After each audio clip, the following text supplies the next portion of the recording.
This is chapter 14, and here we're talking about something that's also very important, are the different types of financial issues. And so some of the things that we are going to cover, and I want you to come up and work along with me in your book. And we are going from the 5th edition, and this is the Pharmacy Technician textbook, page 371.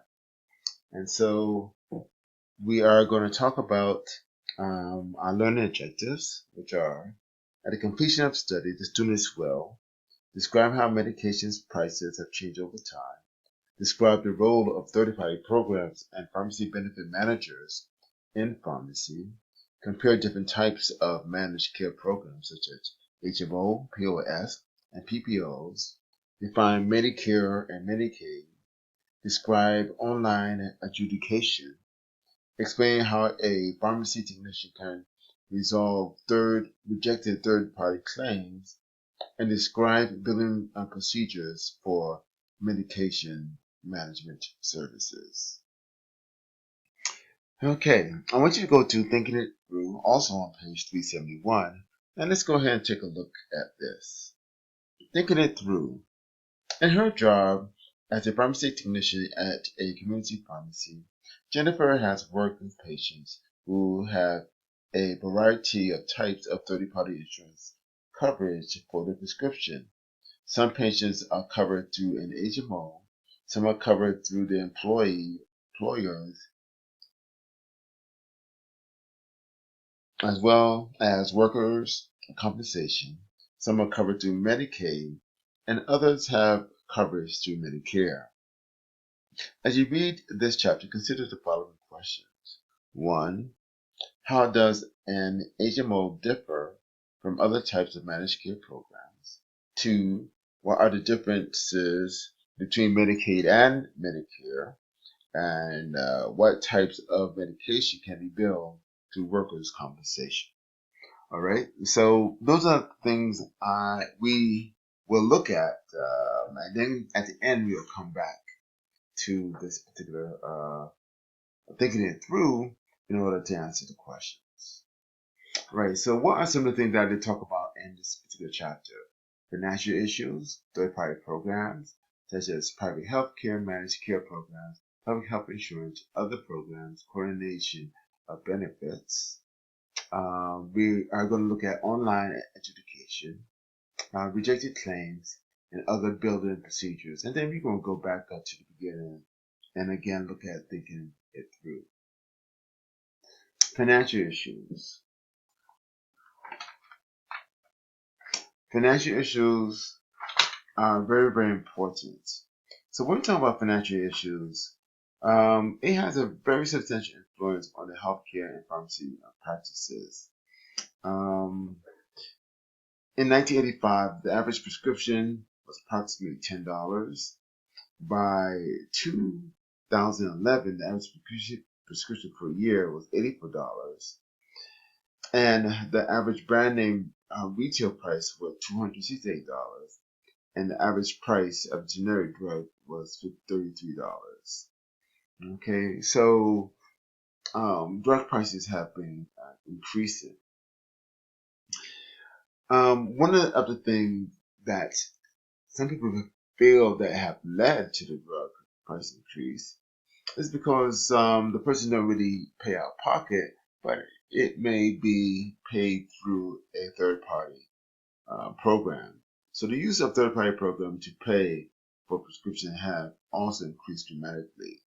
So third party programs are simply another party besides the patient or the pharmacy that pays for some or all of the cost of the medication, eventually an insurer.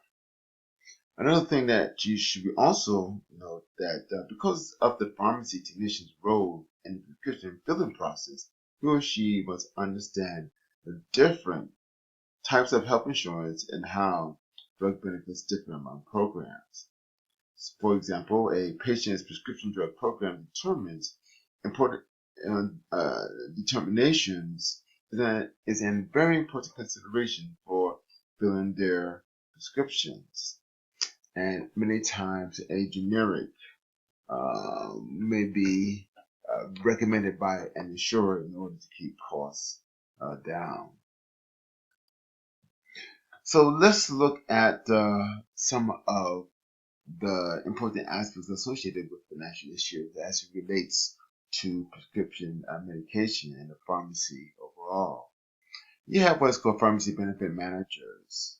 So regardless of how the claims are submitted or processed, participating pharmacies must sign contracts with insurers or pharmacy benefit managers before patients can get their prescription filled at the pharmacy and billed to their insurer or pharmacy benefit manager. So what is a pharmacy benefit manager? This is a company that administers drug benefit programs. An example of that are insurance companies, HMOs, self-insured employees, etc. All are part of being a PBM or pharmacy benefit managers. Okay. Before I go on and talk about computers and third-party billing, I want you to listen to some of these definitions. And if you can write them down in your notebook, it can be very helpful as you come back to it. Co-insurance. Co-insurance is an agreement for cost sharing between the insurer and the insured. Copay. Copay is the portion of the price of medication that the patient is required to pay. Dual copay. Copay that have two prices, one generic and one for a brand medication. Maximum allowable cost, or MAC. The maximum price for tablets or other dispensing units. And insurer, or PBM, pharmacy benefit manager, will pay for a given product. And then you have what's called online adjudication. Online adjudication is the resolution of prescription coverage through the communication of pharmacy's computers with the third-party computer. So all of these are very important aspects that you need to be familiar with. And this will allow for us to move forward and talking about other definitions. Again, we already talked about PBMs, or physician benefit managers. These are companies that administer drug benefit programs. You have what is called UNC or UCR. And this is the maximum amount of payments for a given prescription determined by the insurer to be a usual and customary and reasonable price. Okay, so sometimes insurers do bulk on the price.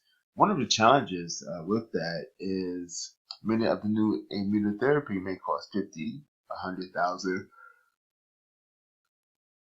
$150,000, $200,000.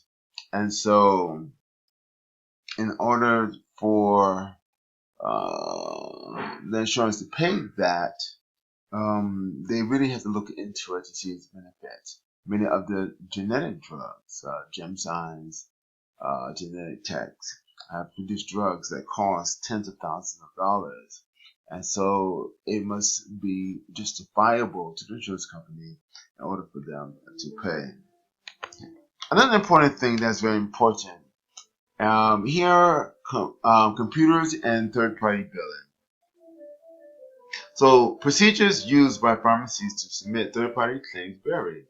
Most insurers or pharmacy benefit managers mail checks to the pharmacies or their accounts receivable departments at regular intervals, along with the listing of the prescription covered and those not covered. Paper claims are still used, but now basically 100% claims are done electronically. So most claims are now filled electronically by online claim submissions and online adjudications of claims. So what is this? This electronic submission adjudication process benefits both the third-party program as well as the pharmacies. This allows for less mistakes and for a speedier fulfillment of the billing process and keeping records. Let's talk about copays. Some programs, one of the challenges with the health insurance, there are some health insurance, for example, that have very high deductibles, and this can be a very serious challenge for many low to middle income patients, and even high income patients. And so they have been a move to make the copay something that come out of the pocket of the patient to save costs, but to also make it reasonable. One common aspect of many third-party programs is co-insurance, which is in essence an agreement between the insurer and the insured to share costs. One aspect of this is the requirement for a copay for prescriptions.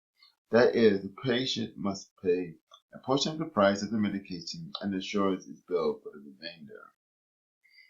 The amount paid by the insurer is not equal to the retail price normally charged, but is determined by a formula described in the contract between the insurer and the pharmacy. There is what is called a maximum allowable cost, or MAC, for a tablet and other dispensing unit that an insurer or PBM will pay for a given product. This is often determined by a survey of what is called usual or customary UNC prices for a prescription within a given geographical area. This is also referred to as the UCR, usually, which means usual, customary, and reasonable price for a prescription. Another aspect of copay is due copay. That means many third-party plans have a due copay, which means that a lower copay applies to the prescription filled with a generic, and a higher copay applies to prescriptions filled with brand names that have no generic equivalents. Okay, so those are some of the aspects that you should be familiar with in relationship to pharmacy benefit managers, computers and third-party billing, and copays. All right. One of the things that you should be familiar with, and we talked a little bit about this before, we talked about closed formularies and open formularies. And when you talk about the closed formulary, that means that within that particular practice or within that particular hospital, within a particular pharmacy, that the physician can only choose through the amount of medication which is located on site, for example. When you talk about a closed an open formulary, and that doctors have a greater choice to choose the medication that they feel best to fit that particular ailment or whatever they're trying to treat. Here, as it relates to third-party programs, private health insurance, formularies can be looked at as a list of medication covered by a third-party plan.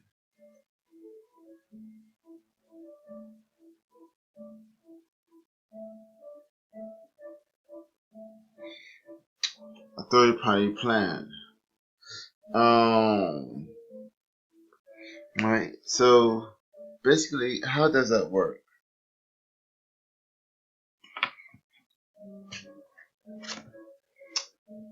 You have different type of care programs.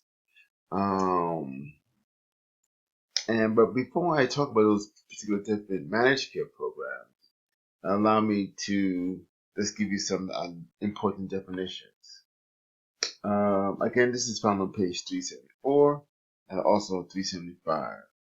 Deductible can be defined as a set amount that must be paid by the patients for each benefit period before the insurer will cover additional expenses. Formulary.